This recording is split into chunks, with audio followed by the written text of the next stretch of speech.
840 दिन से ज्यादा की जंग करने के बाद अब पुतिन ने बहुत बड़ा खुलासा कर दिया है। पुतिन ने साफ कह दिया है कि रूस ने जंग में 7 लाख सैनिक उतार दिए हैं और इधर यूक्रेन दावा कर रहा है कि उसने रूस के लड़ाकू विमानों को जमीन पर ही तबाह करके रख दिया है।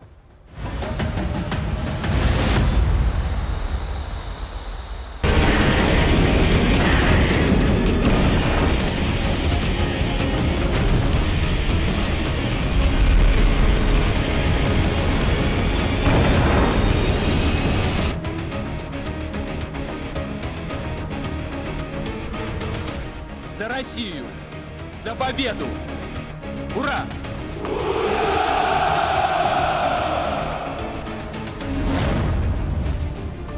युद्ध में उतरे 7 लाख सैनिक, पुतिन की विश्व युद्ध तैयारी। लगभग 3 साल से चल रही रूस यूक्रेन की जंग अब दुनिया की कोई ताकत रोक नहीं पाई।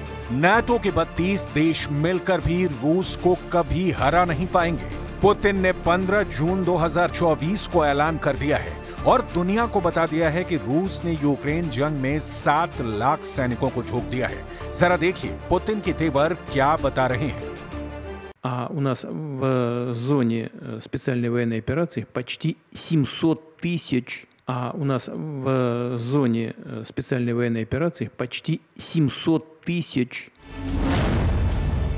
जो हवा में मारेगा वही जमीन पर जीतेगा। जरा अंदाजा लगाइए, 7 लाख सैनिक जमीन पर लड़ेंगे और आसमान से रूसी जेट और मिसाइलें जब यूक्रेन और नाटो देशों पर हमला करेंगी तो क्या हाल होगा। असली जंग तो अब शुरू हुई है। रूस ने यूक्रेन और नाटो के खिलाफ एक ऐसा शैतान उतार दिया है जो जमीन से आकाश तक यूक्रेन के चीथड़े उड़ा रहा है। आखिर रूस के Su-34 लड़ाकू विमान में ऐसा क्या है जिसे देखकर यूक्रेन और नाटो की वायुसेना खौफ में आ गई है।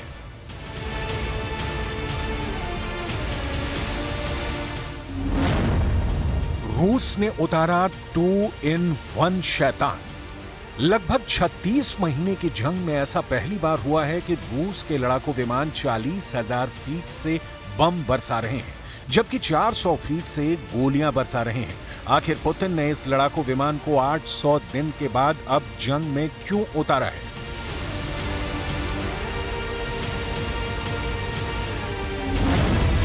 चालीस 40,000 फीट से बम मारा, 400 फीट से गोलियां बरसाई। चाहे रूस के जनरल हों या फिर यूक्रेन या नाटो के जनरल, सभी का मानना है कि जिसकी वायुसेना और हवाई सेना की ताकत सबसे प्रचंड होगी वही युद्ध का विजेता होगा।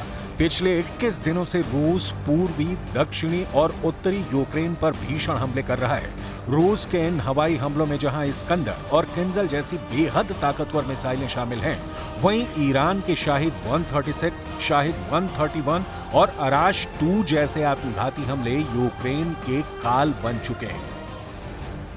यहां तक कि रूस की रॉकेट आर्मी ने पूर्वी यूक्रेन को मौत का किला बना दिया है। लेकिन इतने प्रचंड हमलों के बावजूद यूक्रेन नाटो के दम पर जंग में टिका हुआ है।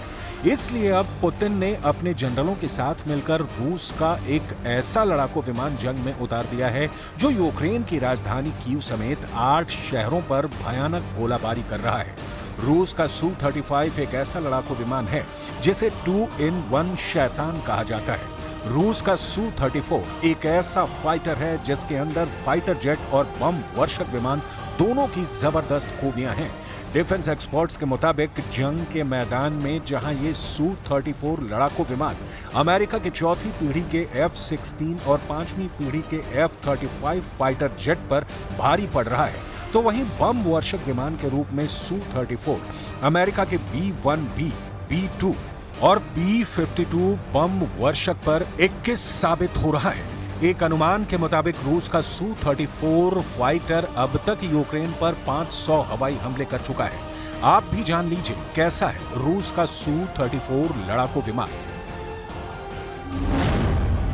रूस ने उतारा 2-in-1 शैतान। Su-35 2 इंजन वाला 2 सीट वाला लड़ाकू विमान है सभी मौसम में काम करने वाला मीडियम रेंज का सुपरसोनिक बम वर्षक और स्ट्राइक लड़ाकू विमान है। यानी Su-34 बम वर्षक की तरह बम बरसाता है और फाइटर जेट की तरह गोलियां बरसाता है। Su-34 2000 किलोमीटर प्रति घंटे के उच्चतम गति से उड़ान भर सकता है। Su-34 4000 किलोमीटर तक गोलीबारी कर सकता है।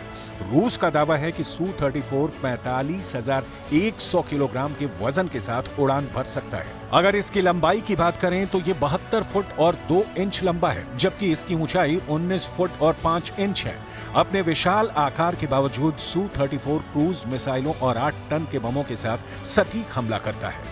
Можливо, чесно сприймати реальність. Ця війна триває лише тому, що Путін має можливість продовжувати війну, терор і удари по нам, по Україні.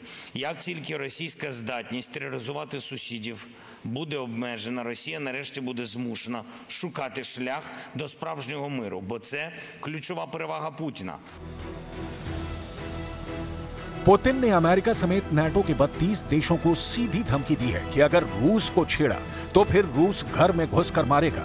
पुतिन ने साफ धमकी दी है कि यूरोप और पश्चिमी देश अगर रूस के खिलाफ कोई कदम उठाते हैं तो रूस बहुत बड़े युद्ध के लिए पूरी तरह से तैयार है।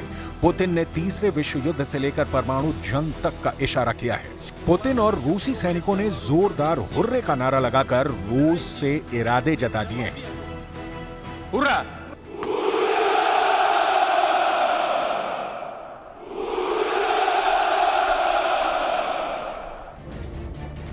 जून महीने में यूक्रेनी सेना हर 2 दिन बाद दावे कर रही है कि उसने रूसी सेना के सुखोई 57 जैसे लड़ाकू विमानों को ड्रोन हमलों में मार गिराया है। यूक्रेन को अपनी ड्रोन ताकत पर इतना नाज है कि अब उसने दावा किया है रूस का फाइटर और बॉमर दोनों खूबियों वाले सुखोई 34S को उसने उड़ा दिया है। लगभग 4 से 5 सुखोई 34S को मारने का दावा यूक्रेन कर रहा है। जरा ये तस्वीर देखिए। सैटेलाइट कैमरों ने कथित तौर पर यूक्रेनी सेना द्वारा रूसी हवाई क्षेत्र की पहले और बाद की तस्वीरें दिखाई गई हैं। ओपन सोर्स इंटेलिजेंस विश्लेषक ब्रैडी अफ्रीक द्वारा साझा की गई एक पोस्ट में रूस में मोरोजोवस्क हवाई अड्डे की तस्वीर 4 जून की देखी जा सकती है। इसकी छत और रनवे बरकरार है। इसके बाहर कई सुखोई 34S खड़े हैं। हालांकि 14 जून की तस्वीर में रूसी रनवे तबाह दिख रहा है और बाहर की तरफ एक भी सुखोई 34S लड़ाकू विमान नहीं दिख रहा है। यूक्रेन के रक्षा खुफिया प्रमुख किरिलो बुडानोव के दावों के मुताबिक यूक्रेनी सेना ने 13 से 14 जून की रात को रूस के मोरोजोवस्क हवाई अड्डे पर हमला कर सुखोई 34 तबाह किए हैं। दावा है कि 70 ड्रोन यूक्रेनी ड्रैगन और स्पेशल ड्रोन थे जिन्होंने तबाही मचाई। हालांकि रूस का दावा है कि उसने यूक्रेन के सभी ड्रोन मार गिराए हैं। अब सवाल उठता है कि हारता यूक्रेन अचानक रूस पर ताबड़तोड़ हमले कैसे कर रहा है। भारी हथियार और फाइटर जेट के लिए तरस रहा यूक्रेन भीषण पलटवार रूस पर कैसे कर रहा है। इसका जवाब है रूस का इलेक्ट्रॉनिक वॉरफेयर और ड्रोन हमलों की ताकत, जो रूसी सेना पर कहर बनकर टूट पड़े। जरा ये वीडियो देखिए। रूस यूक्रेन जंग से आए इस वीडियो को देखिए, जिसमें यूक्रेनी ड्रोन को रूसी सैनिकों पर बम गिराते हुए दिखाया गया है, जबकि वो रूसी सैनिक तेजी से तबाह इमारतों में छिपने की कोशिश कर रहे हैं। फुटेज में रूसी सैनिकों को यूक्रेनी ड्रोन बम की चपेट में आने से पहले तबाह इमारतों में छिपते हुए देखा जा सकता है। इस वीडियो को यूक्रेन के सशस्त्र बलों के ग्राउंड फोर्स के हेटमैन इवान व्योस्की के नाम पर 58वीं सेपरेट मोटराइज्ड इन्फेंट्री ब्रिगेड से हासिल किया गया है। यूक्रेन की 58वीं सेपरेट मोटराइज्ड इन्फेंट्री ब्रिगेड के ड्रोन बम वर्षकों के एक्सपर्ट्स ने रूसी सैनिकों पर हमला किया है। अभी ये पता नहीं चल पाया है कि इस ड्रोन हमले में कितने रूसी सैनिक मारे गए हैं, लेकिन इससे साफ पता चलता है कि यूक्रेन के ड्रोन फोर्स चुन चुनकर रूसी सैनिकों और उनके हथियारों को नष्ट कर रही है। За победу! Ура!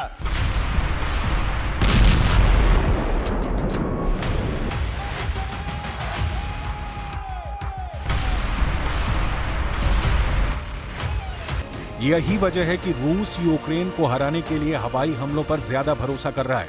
हम आपको बता दें कि 1 जून 2023 को ही रूसी वायुसेना को Su-34 का नया बैच मिल गया है। आप ये भी देख लीजिए, रूस ने 100 से ज्यादा Su-34 को कहां-कहां तैनात किया है।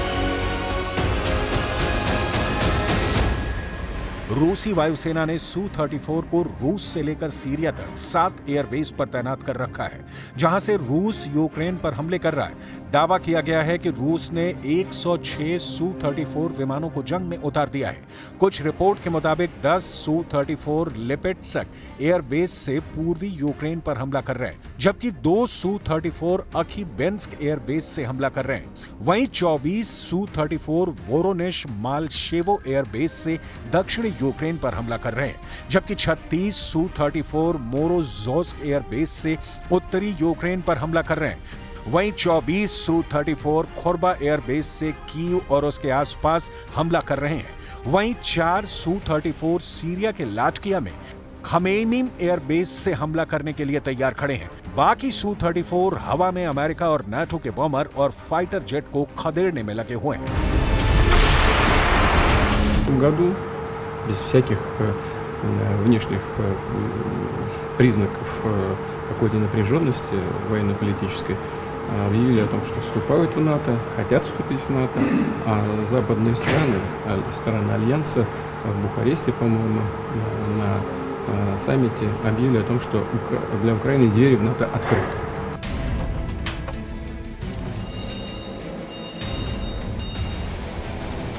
पुतिन पहले ही कह चुके हैं कि वो अमेरिका और पश्चिमी देशों के हथियारों को यूक्रेन में तबाह करके रख देंगे।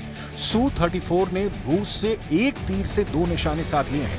पहला यूक्रेन को मिले MiG-29 जेट को Su-34 हवा में ही तबाह कर रहा है, जबकि यूक्रेन को मिलने जा रहे 200 लड़ाकू F-16 जैसे विमान Su-34 के सामने टिक नहीं पाएंगे, जबकि अमेरिका का F-35 5वीं पीढ़ी का लड़ाकू विमान भी रूस के 4थी पीढ़ी के Su-34 को आसानी से मार नहीं पाएगा। यही वजह है कि अब रूस ने हवाई ताकत के दम पर यूक्रेन को तबाह करना शुरू कर दिया है। It will not be sufficient and the war will last. I think at that time we will have to reassess the situation to see how to calibrate our support at that time. But let's be clear, if we decrease our support, if de facto we accept a sort of a ceasefire or a frozen conflict, time will be on the Russian side. कुल मिलाकर Putin के तेवर बेहद खतरनाक और विनाशक हैं। ऐसा लग रहा है कि दुनिया पुतिन के क्रोध को भांप नहीं पा रही है। अगर नाटो ने रूस को तबाह करने की कोशिश की तो रूस अपने वजूद को बचाने के लिए दुनिया को तीसरे विश्व युद्ध में जरूर झोंक देगा।